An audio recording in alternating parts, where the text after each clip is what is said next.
ఓం శ్రీ రామాయ నమః. శ్రీ ఆంజనేయ స్వామి వారి అనుగ్రహం మన అందరిపై ఉండాలని కోరుకుంటూ ఈ సుందరకాండ పారాయణం గురించి తెలుసుకుందాం. ముందుగా వీడియోకి లైక్ చేసి కామెంట్లో జై శ్రీరామ్ అని భక్తితో రాయండి.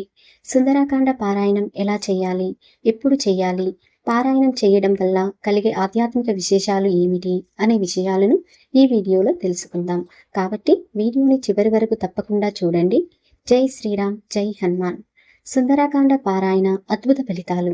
రామాయణం గొప్ప గ్రంథం. అందులో మొత్తం 7 కాండలు ఉన్నాయి. ఆ 7 సందర్భాలకు అనుసరించి పేర్లు పెట్టబడ్డాయి.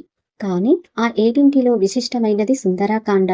ఆంజనేయుడు సముద్రాన్ని దాటి లంకను చేరుకొని సీతను వెతికి కనుక్కుని తర్వాత లంకను దహనం చేసి సీత ఎక్కడుంది అనే విషయాన్ని రాముడికి తెలియజెప్పడం ఈ సుందరకాండ సారాంశం.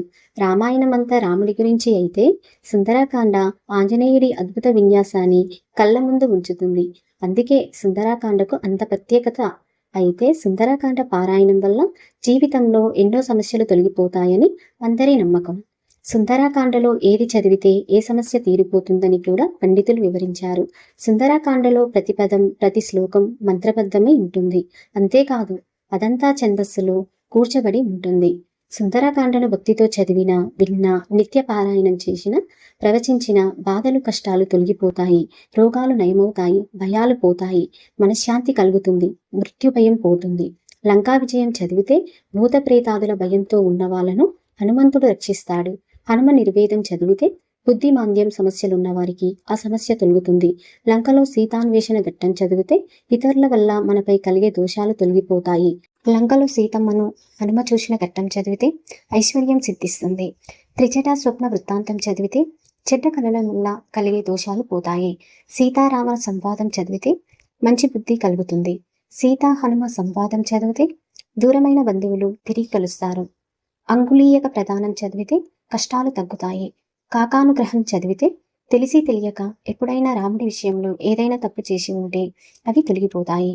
చూడామణి ప్రదానం చదివితే బ్రహ్మజ్ఞానం కలుగుతుంది. కింకరాది రాక్షసులను హనుమ వధించిన ఘట్టాలు చదివితే శత్రువుల మీద విజయం సాధిస్తారు. లంకా దహన ఘట్టం చదివితే ఇంట్లోనూ వ్యవసాయ పనుల్లో అభివృద్ధి కలుగుతుంది. మధువన ధ్వంసం చదివితే ఆ పుణ్యం వల్ల మరణం తర్వాత బ్రహ్మలోకానికి వెళతారు.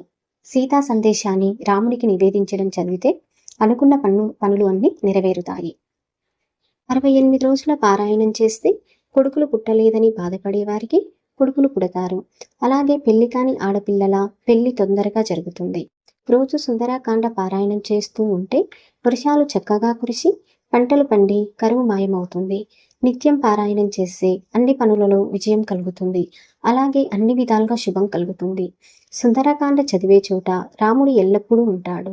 అలాగే రాముడి గురించి పూజలు జరిగే చోట హనుమంతుడు ఉంటాడు. కాబట్టి సుందరకాండ పారాయణ చేయగానే ఆవు పాలు బాగా కాచి గోరువెచ్చగా ఉన్న పాలలో చక్కెర కలిపి నైవేద్యంగా పెట్టాలి. ఇది ఎంతో గొప్ప నైవేద్యం. ఇలా చేస్తుంటే సకల సమస్యలు తొలగిపోతాయి. జై శ్రీరామ్.